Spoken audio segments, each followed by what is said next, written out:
হাঁসের মাংস আমার অনেক পছন্দ, কিন্তু এই হাঁসের মাংসর টেস্টটা কিন্তু বেশিরভাগ শীতকালেই লাগে। সো বেশ কিছুদিন যাবৎ এই হাঁসের মাংস আমাদের সবারই খেতে ইচ্ছে করছিল। তো আম্মু সেদিন বলল চল আজকে হাঁস কিনে নিয়ে আসি। তো আম্মুর সাথে আমিও আসি একটি হাঁস কেনার জন্য। তো তার সাথে আমরা একটি মুরগিও কিনেছিলাম।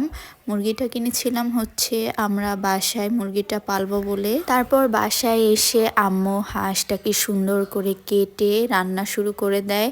তার সাথে ছিল চিতই পিঠাও।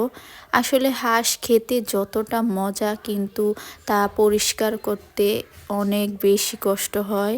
আপনারা হয়তো বা ইদানিং দেখেন যে ফেসবুক খুললেই শাকিল আপার সেই ভাইরাল হাঁস রান্না, কিন্তু শাকিল আপার সেই ভাইরাল হাঁস রান্না প্রতি প্লেট কিন্তু 300 থেকে 350 টাকা হয়ে থাকে।